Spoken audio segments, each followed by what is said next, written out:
Still to come, the beaded moccasins of native artist John Murie.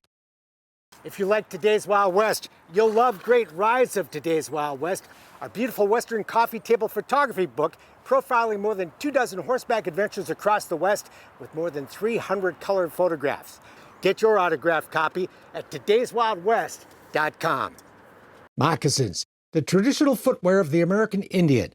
But for Montana Chippewa Cree artist John Murie, beads and buckskin are the canvas and paint he uses to create moccasins that are fine works of art that you can wear. There's a lot of people that say, well, they're too nice to wear. So I think there's a lot of people, when they do get them, they go, oh, I can't wear these.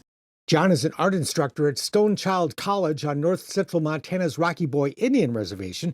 He grew up in a traditional native family. My grandmother did a lot of beadwork, and she was pretty well known for it. Watching his grandmother bead. And then I was interested in it. Traditionally, few men spent time beading. It was kind of a female thing to do, but I was just too interested in it to leave it alone. As a young man, John was a competitive native dancer. I needed to have beadwork. Traveling to powwows across the country. I was a perfectionist. I needed to have beadwork to be just so, otherwise I didn't want to wear it. So I figured if I was this picky, I better do it myself. And then a colleague of mine asked for a pair of moccasins. This was about the time Facebook was just now coming around. So I posted those once, and it just kind of took off from there. John's lost track of how many pairs he's made since then. Probably, I know, well over 100. He posts photos of his newest creations on Instagram.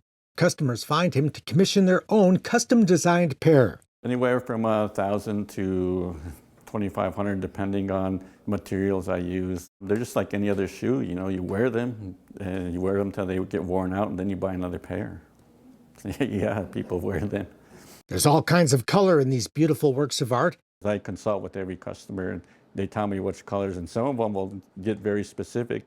And designs inspired by the traditional life of the Plains Indian. Buffalo tracks, horseshoes. The natives have always revered the horse, the power that it has and what it represents to us. And stars.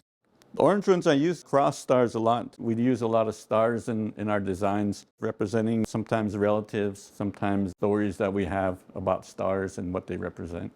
So I started with her foot pattern, and then I was able to go from her foot pattern and make this pattern here that goes on top. That's this part of the moccasin here. John has made moccasins from moose or buffalo hide, but usually uses brain-tanned deer hide, also known as buckskin. I have an uncle that does traditional brain-tanned hides, smokes them and tans them. I know what it takes to do a hide, so I like to pay him what it's worth. His work is inspired by timeless tradition. I used to see my grandmother make this design all the time, but I put a little contemporary twist on it. I kind of separated the pattern here. You can see the turquoise separates the colors. A pair of fully beaded moccasins can take 2 weeks, working 6 hours a day. But this time-consuming work can also be therapeutic. You get lost in it. You get engulfed in the colors and the design, and you just keep going, and pretty soon it's 4 or 5 hours later. You know, sometimes I'll be till 4 in the morning, and I'll look up and I'll go, it's 4 in the morning, I better go to sleep. John's had many invitations to exhibit his work at the nation's top Indian art shows, but his moccasins, usually a custom commission, sell as fast as he makes them. There's a lot of people that say that stuff needs to be in the herd show, the Santa Fe Indian Market, all these different shows. And well, I wish I could, but I just don't have no work. So I got to find a way to get there. John shares his knowledge with his creative students at Stone Child College. It was great to teach young people the traditional skills that we should pass on. Where he also teaches a variety of other art forms. But beaded moccasins are his mission. His message? Like I said, we're still here, we're still creating, and we're still relevant. And his passion. I get to create, just put it out there and have people see it and appreciate it. I have a lot of designs and color schemes in my head that are just going through all the time. I don't know how they would get out if I just didn't keep creating. That's it for now. We're back next time with more cool stuff from today's Wild West. I'm Mark Bedore. We'll see you down the trail. For more information on the people and places featured in today's Wild West, or to order show DVDs and books, visit todayswildwest.com. Funding for Today's Wild West provided by the Leggett Foundation,